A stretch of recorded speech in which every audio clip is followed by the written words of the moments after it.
Hello everyone and welcome to UGC NET mentor guys. आज की इस वीडियो लेक्चर में हम डिस्कस करने वाले हैं most repeated PYQs on communication. Guys ये वो क्लासेस है जो मैं आपको करवा रहा हूँ जहां से आपको डायरेक्ट क्वेश्चन एग्जाम में देखने को मिल सकते हैं, बिकॉज हम डिस्कस कर रहे हैं जो मोस्ट रिपीटेड टॉपिक्स हैं उनके ऊपर पीछे पूछे गए प्रीवियस ईयर की क्वेश्चंस। तो एक्सप्लेनेशन के साथ चीजें समझने वाले हैं, सो मेक श्योर आप इस वीडियो को पूरा देखिए, एंड तक देखिए। इससे आपकी जो प्रैक्टिस है, जो आपकी तैयारी है, वो अच्छे से होती रहेगी, प्लस आपको पता चलता रहेगा कि आपको कितना आता है और आपको कितनी और मेहनत की जरूरत है।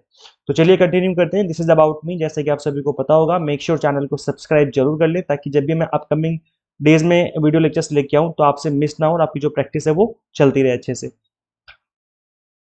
इसके अलावा गाइस आप टेलीग्राम, इंस्टाग्राम, फेसबुक और इसके अलावा हमने आप सभी के लिए व्हाट्सएप चैनल भी बना दिया है, तो आप हमें यहाँ पर भी फॉलो कर सकते हैं। इन सभी के जो लिंक है डिस्क्रिप्शन बॉक्स, कमेंट बॉक्स में दे दिए हैं। कोई इंपॉर्टेंट अपडेट होता है, कोई इंपॉर्टेंट पीडीएफ होती है, तो मैं आपको टेलीग्राम ग्रुप में शेयर करता रहता हूँ। तो गाइस मेक श्योर आप इसको जरूर फॉलो करें।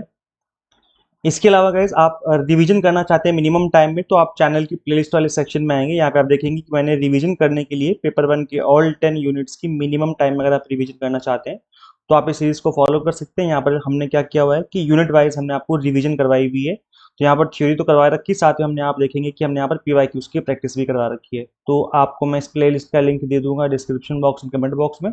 तो आप इस सीरीज को फॉलो करेंगे तो डेफिनेटली इससे आप मिनिमम टाइम में और अच्छे से प्रिपेयर कर पाएंगे।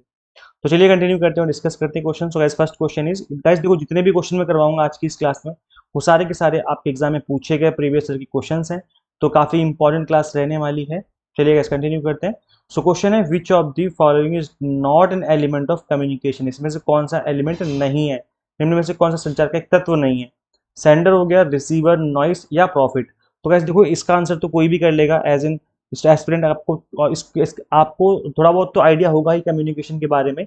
तो प्रॉफिट जो है वो कम्युनिकेशन का किसी भी तरीके से एलिमेंट नहीं है। सेंडर होता है, रिसीवर होता है, नॉइस होता है, इसके अलावा मैसेज होता है जिसको आप सेंड करते हो। तो इस क्वेश्चन का राइट आंसर जो है प्रॉफिट हो जाएगा। ये आपके दिसंबर 2020 में पूछा गया क्वेश्चन है। नेक्स्ट क्वेश्चन गाइस आपके स्क्रीन पे, the process of converting a message into symbol is called. क्या बोला गया है कि एक मैसेज को आपको सिंबल में कन्वर्ट करना है, इसे क्या कहा जाता है। संदेश को संकेतों, प्रतीकों में बदलने की प्रक्रिया क्या कहलाती है। डिकोडिंग, इनकोडिंग, चैनलाइजिंग या फीडबैक। एग्जाम में पूछा गया क्वेश्चन है। तो गाइस देखिए, जब भी हम एक मैसेज को सिंबल में कन्वर्ट करेंगे उसे कहा जाएगा इनकोडिंग, बिकॉज हम वहां पर उसको कोडिफाई करने की कोशिश कर रहे हैं। और जब हम एक सिंबल को मैसेज में वापस कन्वर्ट करेंगे तो उसे कहा जाता है डिकोडिंग। तो इनकोडिंग जब की जाती है जब हम एक अपने मैसेज को सिंबल में कन्वर्ट करके आगे सेंड करने की कोशिश कर रहे होते हैं, तो उसे क्या क्या कहा जाएगा, इनकोडिंग। यानी कि option number B will be the right answer of this question. So encoding is done by the sender to express ideas in words, symbols or gestures. Decoding is done by the receiver. तो ये भी पूछा जा सकता है कि encoding कौन करता है या डिकोडिंग कौन करता है। तो इनकोडिंग जो है that is done by sender and decoding is done by receiver. ठीक है गाइस, आगे कंटिन्यू करते हैं। Next question, communication without words is known as. बिना शब्दों के संचार को क्या कहते हैं। Verbal communication, written communication, non verbal communication या फिर फॉर्बल कम्युनिकेशन। अब गाइस देखिए ये क्वेश्चन भी काफी इजी है और आपके एग्जाम में पूछा हुआ क्वेश्चन है। तो जब भी हम बात करते हैं कि जहां पर वर्ड्स यूज नहीं किए जा रहे हैं वहां पर कम्युनिकेशन जो है वो नॉन वर्बल फॉर्म में होता है। तो ऑप्शन नंबर सी हो जाएगा इस क्वेश्चन का राइट आंसर। ठीक है, इस हिंदी में क्या बोलेंगे, गैर मौखिक संचार। सो इसके अंदर क्या कौन कौन सी चीजें आ जाती हैं वो भी आप समझ लीजिए। आपका इसमें आ जाएगा gesture, facial expression, posture, eye contact etcetera. ठीक है, तो जैसे हम हाथ हिलाते हैं ना अपने, या हम अपने फेशियल एक्सप्रेशन दे रहे होते हैं, ये सारी की सारी चीजें जो हैं नॉन वर्बल कम्युनिकेशन के पार्ट हो जाते हैं। क्वेश्चन है आपका, which type of communication flows from top to bottom in an organization. Top से बॉटम की तरफ आ रही है ऑर्गेनाइजेशन के अंदर, तो वो कौन सी टाइप की कम्युनिकेशन कहलाएगी। संगठन में ऊपर से नीचे की ओर होने वाली संचार क्या कहलाती है। ये जून 2023 में पूछा गया क्वेश्चन है। अपवर्ड कम्युनिकेशन, हॉरिजॉन्टल, डाउनवर्ड या फिर ग्रेपवाइन। तो गाइस देखो, टॉप टू बॉटम है मतलब ऊपर से नीचे की तरफ आ रही है, और ऐसे में इसे क्या कहा जाएगा, डाउनवर्ड। ठीक है, और अगर नीचे से ऊपर की तरफ जाएगी तो उसे क्या कहा जाएगा, अपवर्ड, है ना। तो इस केस में इस क्वेश्चन का आंसर क्या होना चाहिए, डाउनवर्ड होना चाहिए ना। सो इंस्ट्रक्शंस जो होते हैं या ऑर्डर होते हैं, पॉलिसीज होती है, move from superior to subordinate, superior से सबॉर्डिनेट की तरफ आएगा तो उसे डाउनवर्ड कम्युनिकेशन कहा जाता है। अभी रिसेंटली लास्ट ईयर सन 2025 में क्वेश्चन पूछा गया था हॉरिजॉन्टल कम्युनिकेशन के ऊपर। हॉरिजॉन्टल कम्युनिकेशन के ऊपर अभी क्वेश्चन पूछा गया है। तभी मैं कहता हूँ कि जो आप पीवाईक्यूज लगाते हो तो इसमें क्या होता है कि जब चीजें समझ समझ के करते हो तो इससे क्या होता है कि क्वेश्चन का आंसर करना ईजी हो जाता है। तो गाइस देखिए, जब भी एक पर्सन जो कि सेम लेवल पे है दूसरे पर्सन से बात कर रहा है सेम लेवल पे, तो इसे कहा जाता है हॉरिजॉन्टल कम्युनिकेशन।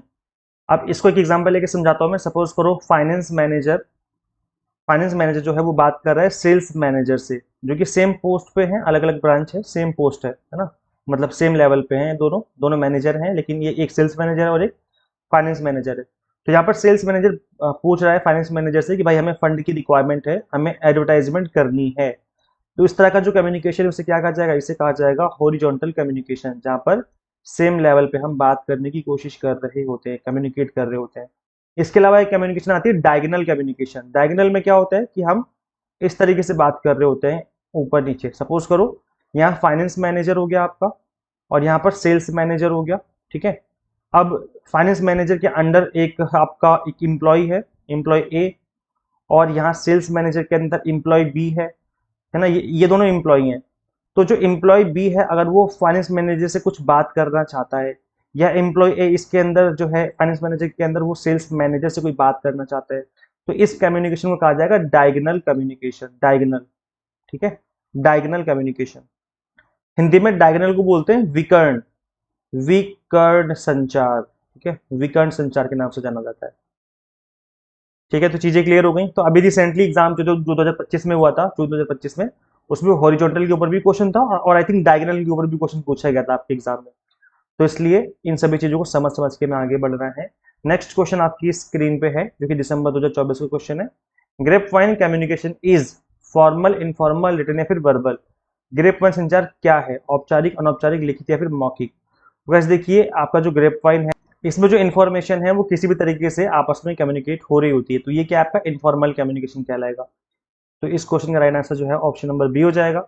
सपोज करो लंच टाइम में अगर सब लोग, सभी इंप्लॉयज आपस में मिलकर के खाना खा रहे हैं और वहां पर बात कर रहे हैं आपस में कुछ भी, तो गपशप चल रही है, तो वो क्या है, ग्रेप वाइन कहला सकती है, जो कि इनफॉर्मल तरीके से जो बातें हैं वो कम्युनिकेट की जा रही हैं, वहां पे वो कुछ भी बोल सकते हैं और कोई मजाक भी कर सकते हैं। नेक्स्ट क्वेश्चन है, noise in communication refers to. Noise क्या कहलाती है, जून 2020 का क्वेश्चन है। संचार में नॉइस का क्या अर्थ है, loud sound, physical disturbance only, any barrier affecting communication and feedback. हम गाइस देखो, कम्युनिकेशन के अंदर नॉइस का मतलब ये नहीं होता कि तेज आवाज है या सुनाई नहीं दे रहा है। देखो, कम्युनिकेशन में नॉइस का मतलब है कि कोई भी ऐसी प्रॉब्लम जिसकी वजह से कम्युनिकेशन पूरा नहीं हो पा रहा है, मतलब अच्छे से चीजें क्लियर नहीं हो पा रही हैं। तो ऑप्शन नंबर सी जो है राइट आंसर हो जाएगा, बिकॉज एनी बैरियर, कोई भी बैरियर जिसकी वजह से कम्युनिकेशन अफेक्ट होता है उसे नॉइस कहा जाता है। ठीक है, कोई भी बाधा जो संचार को प्रभावित करे। Option number C is the correct answer of this question. So any barrier affecting communication, explanation क्या है, नॉइस कैन बी फिजिकल हो सकती है आपकी, साइकोलॉजिकल हो सकती है, सिमेंटिक हो सकती है, नॉट जस्ट साउंड। मतलब अगर डीजे बज रहा है तेज आवाज में तो वो तो नॉइस कहलाएगा, क्योंकि उसकी वजह से कम्युनिकेशन नहीं हो पाएगा, सुनाई ही नहीं देगा।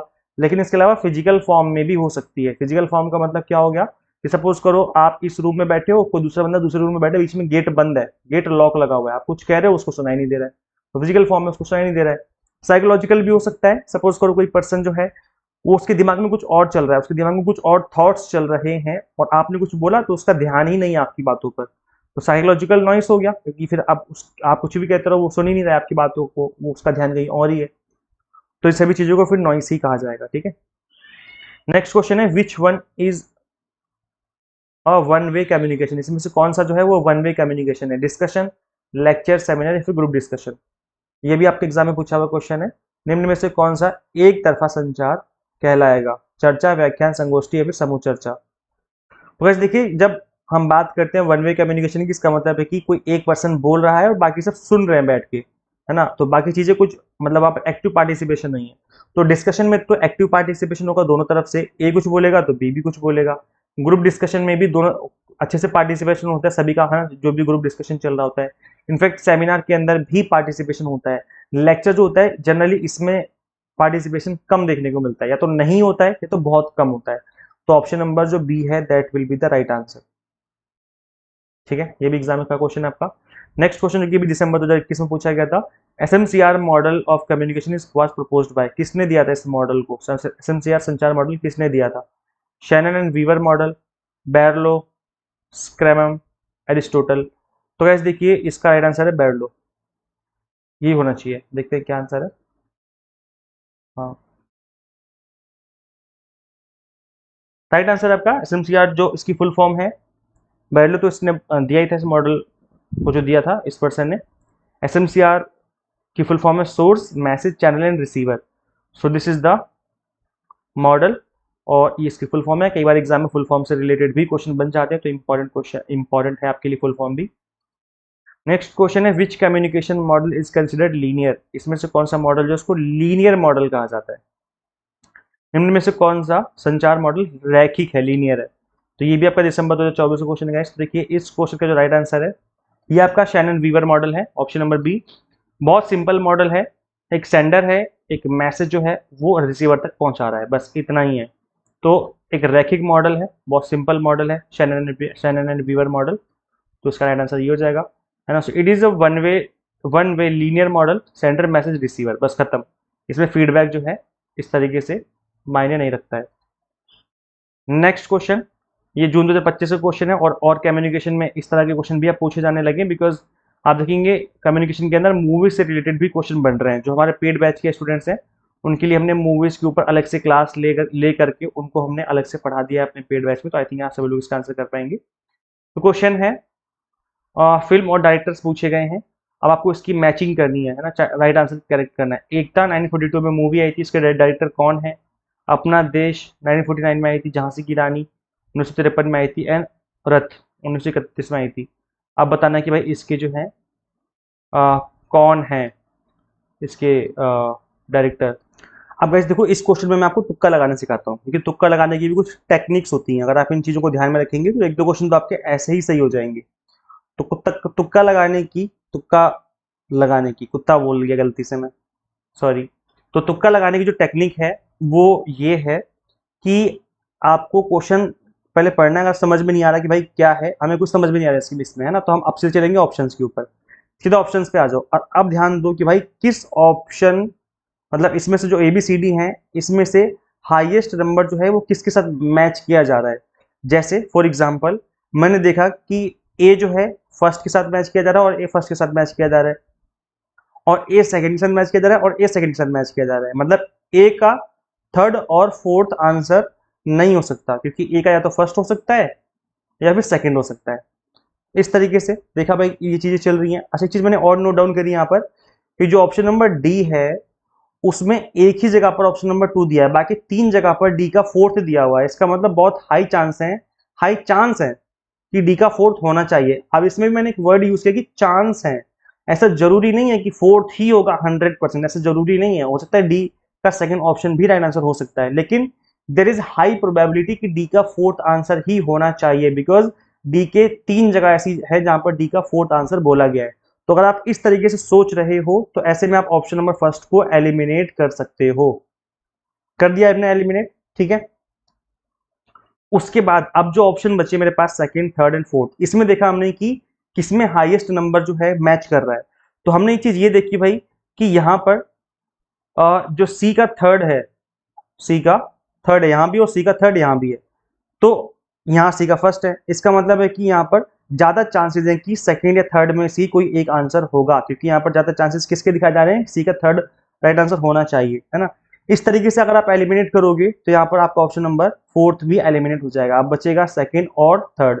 मतलब अब आपकी 50-50% चांस है, अब आप तुक्का लगाओगे तो 50-50% चांस है कि आपका आंसर जो है 50% चांस है कि सही हो जाएगा। तो यहाँ पर ऑप्शन नंबर सेकंड और थर्ड में से कोई एक आंसर होना चाहिए। तो गाइस इस क्वेश्चन का जो राइट आंसर है ऑप्शन नंबर थर्ड हो जाएगा। और इस तरीके से आप तुक्का लगा करके एटलीस्ट एक या दो ऑप्शन तो एलिमिनेट कर ही सकते हो। और जैसे ही एक ऑप्शन एलिमिनेट हो गया तो उसके बाद 3 बचे, अब 33% चांस हो जाएगा आपके सही होने के, और हमने एक ऑप्शन और एलिमिनेट कर दिया यहाँ पर, तो अब 50-50% चांस बचते हैं ठीक होने के, ठीक है। तो इस तरीके से एक दो क्वेश्चन में आप ये सोच करके आप जो है ठीक करने की कोशिश कर सकते हो। बाकी देखो इस तुक्का लगा के इस एग्जाम को क्रैक नहीं किया जा सकता, लेकिन तुक्का लगा के एक दो क्वेश्चन 3 क्वेश्चन तक सही डेफिनेटली किए जा सकते हैं। इसलिए आपको तुक्का लगाने का भी ट्राई करना है एग्जाम में, और जो आपकी नॉलेज है, जो आपने मेहनत करी, उसका तो एडवांटेज आपको मिलेगा ही मिलेगा। और गाइस ये देखो, रिसेंटली आपके जून 2025 में पूछा गया क्वेश्चन है, तो आप मूवी से रिलेटेड भी आपके एग्जाम में क्वेश्चन पूछे जाने लगे हैं। 10 क्वेश्चन किए हमने। आप बताओ मुझे कि आपने कितने क्वेश्चन का राइट आंसर किया, कितने क्वेश्चन आपने सही किए हैं। यहाँ पर राइट मैचिंग दी हुई है, आप इसको एक बार गो थ्रू कर लेना। ये हमारे लास्ट बैच के टॉपर है, जिन्होंने हमसे पढ़ के 99.9 परसेंटाइल तक स्कोर किया है। तो आप भी इनके जैसा स्कोर कर सकते हैं। अपकमिंग सेशन को अगर आप सीरियसली ले रहे हैं, तो अपकमिंग सेशन को आप एग्जाम को क्रैक कर सकते हैं। हमने पेपर 1 का 2 मंथ का एग्जाम टारगेटेड कोर्स स्टार्ट किया है, जिसमें इनरोल करके जो अपनी प्रिपरेशन है वो स्टार्ट कर सकते हैं। इसके अलावा commerce, management, pol science plus इन सभी के 2 मंथ के कोर्सेज भी हमने आपको अवेलेबल करवा दिए हैं। आप गाइस देखो, सबसे अच्छी बात इन सभी कोर्सेज की ये है कि इन सभी कोर्सेज को डिजाइन इस तरीके से किया गया है कि कंप्लीट कंटेंट आप मिनिमम टाइम में फिनिश कर लेंगे। अगर आप डेली बेसिस पे 2 से 3 घंटे दे दोगे, तो पेपर 1 का कंप्लीट सिलेबस ऑल 10 यूनिट्स आप फिनिश कर लोगे आराम से। प्लस जो सिलेबस है वो तो फिनिश होगा ही होगा, प्लस जो न्यू टॉपिक पूछे गए हमने उनको भी इसमें कवर करवा दिया है।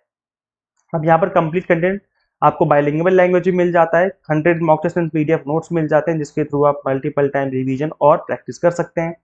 सबसे अच्छी बात है कि अभी ऑफर चल रहा है, फ्लैट 20% डिस्काउंट ऑफर चल रहा है। बूस्टर 20 कूपन कोड है, जैसे अप्लाई करेंगे जो आपकी फीस है फ्लैट 20% से ऑफ हो जाएगी। पेपर 1 की फीस 1999 है, बट अभी 20% डिस्काउंट अवेल करने के बाद आपकी फिक्स जो फीस है 1600 हो जाएगी। और अगर आप कॉम्बो कोर्स इनरोल करना चाहते हो, तो इसकी फीस आपकी 20% का जो डिस्काउंट अप्लाई करने के बाद जो फीस है 2400 के आसपास लगेगी। तो जो आपकी प्रिपरेशन स्पीड से हो जाएगी। क्वालिटी बेस्ड कंटेंट इतनी मिनिमम फीस में मिलना मुश्किल है, इनफैक्ट इम्पॉसिबल है। तो अगर आप इंटरेस्टेड हैं और अगर आप सीरियस हैं अपकमिंग सेशन को लेके, तो इनरोल करके जो अपनी प्रिपरेशन स्टार्ट कर लीजिए। मेरा तो एक ही बात मानना है कि अगर आप पढ़ रहे हो तो ढंग से पढ़ लो, ताकि आपका एग्जाम क्रैक हो जाए और आपको बार बार मेहनत ना करनी पड़े। तो इस अपॉर्चुनिटी को जाने मत दो और फटाफट से इनरोल करके जो अपनी प्रिपरेशन स्टार्ट कर लीजिए। गूगल प्ले स्टोर से एग्जाम मेंटर ऐप इंस्टॉल कर लीजिए। कंप्लीट कोर्सेज यहीं पर अवेलेबल है। अगर आप iOS यूजर हैं तो उसका लिंक हमने आपको अलग से इसी वीडियो के description box and comment box में अवेलेबल करवा दिया है। So thank you, and share this video with all UGC-NET aspirants and subscribe for UGC update and assistant professor job related updates। guys, इस वीडियो में इतना ही, मिलते हैं फिर नेक्स्ट वीडियो में। Thank you.